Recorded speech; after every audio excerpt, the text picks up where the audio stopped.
Hi everyone! Welcome back po sa ating channel, and in this video guys, gagawa na natin ng final verdict yung ginawan ko ng DIY ACV toner natin. So guys, hindi talaga ako makapaniwala at on the spot talaga ay nag-film na rin ako habang nandito ako sa kwarto, parang ipakita sa inyo. Ayan guys.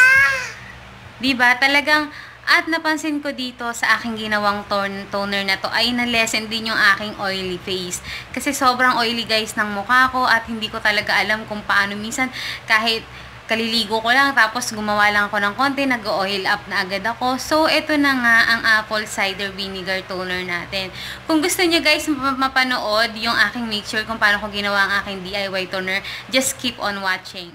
Gagawin natin is 1:2 tayo. So, ang gagawin kong panukat. Ito guys, yung gagawin kong panukat. So, gagawa tayo ng spray at yung ilalagyan ng bulak. Yan guys, ito yung mga old container ko ng beauty skincare dati. So, ito na lang yung gagawin ko. So, 1:2 tayo guys. Ito na lang yung gagawin kong sukatan yung takip ng alcohol. Alugin muna pala natin siya, no? Alugin natin. Shake, shake, shake. Shake, shake, shake. Yan. So, ilagay na natin.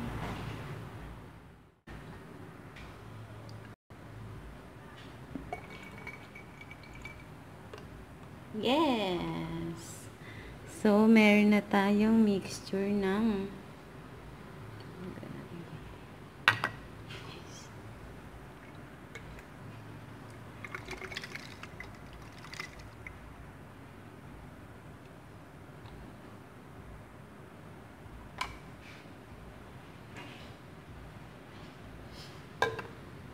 dito naman tayo sa ating spray ay sa cotton.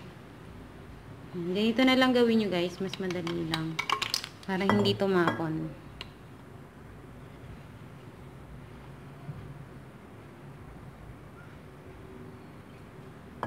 Itaas mo lang. Diba?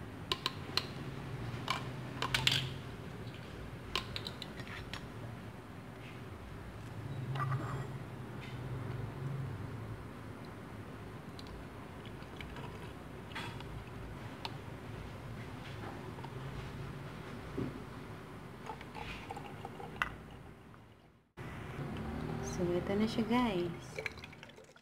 So, guys.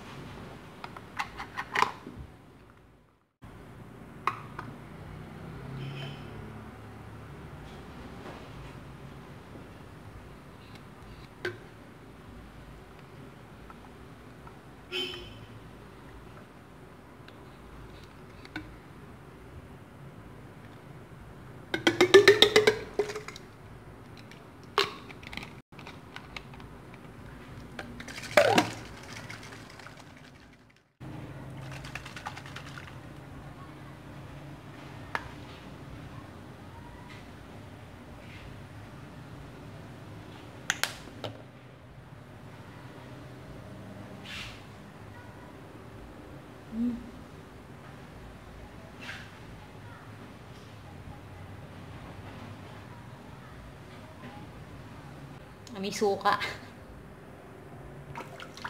Hugasan ko lang guys yung mukha ko.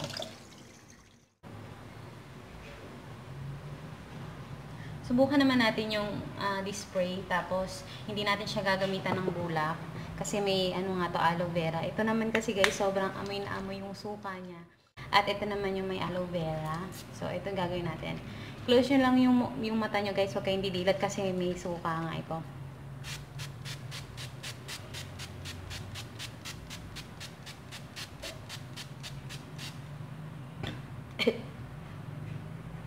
Open your eyes.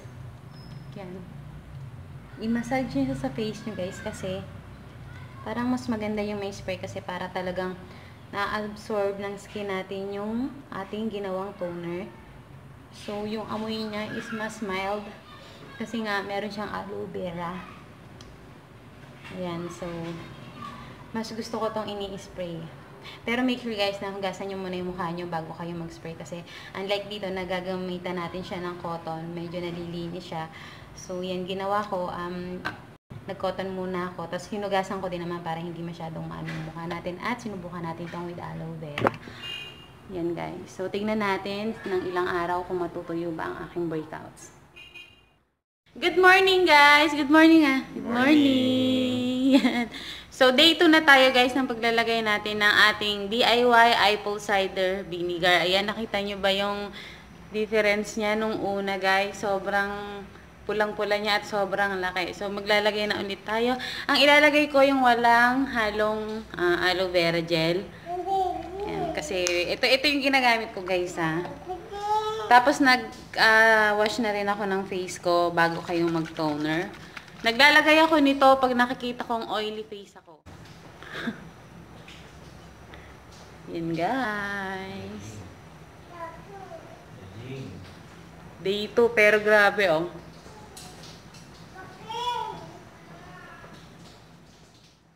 Hi Kuchayers! Day 3 na tayo sa pag-a-apply natin ng DIY ACV toner natin. Yan. So, ito yung ginagamit ko, yung walang aloe vera. Kung napanood yung mixture nito. So, yan guys, update. Grabe. As in, day 3 na tuyo na talaga siya. Tas, kasi yung day 1 natin, masakit talaga siya. Tas, sobrang pulang-pula. At ayan ang ating day 3. Although may pimple marks pa siya, syempre hindi naman matatanggal yan. Pero, na-feel ko talaga guys na wala na yung sakit niya at yung talagang, pati yung mga breakouts ko yan, as in pagaling na yan. Ganyan kasi ako mag-tigyawat. Pag gumagaling na siya, ganyan namumula na lang siya. At nagulat ako sa nagawa sa akin ng toner na to. Grabe, napatuyo niya ng maaga. Kasi karaniwan pag nagkakaroon ako ng tigyawat, almost 5 days, 6 days bago siya matuyo. So, 3 days. Siguro pwedeng ko nang gawan to ng final verdict ko bukas o mamaya kasi okay na siya. Hintayin nyo lang yun guys para sa akin. Na nga guys, so nakakatuwa lang talaga na ayan, talagang natuyo niya talaga yung mga pimples ko. At napansin ko nung unang araw na nilagay ko yun, kinagabihan, talagang alam niyo yung parang naglalangib. Di ba yung pagsugat gumaling na, parang natatanggal nyo na yung balat niya. So ito guys, yung dito sa ilong ko, grabe, sobrang natanggal niya talaga nung gabi. Talagang natatanggal talaga niya.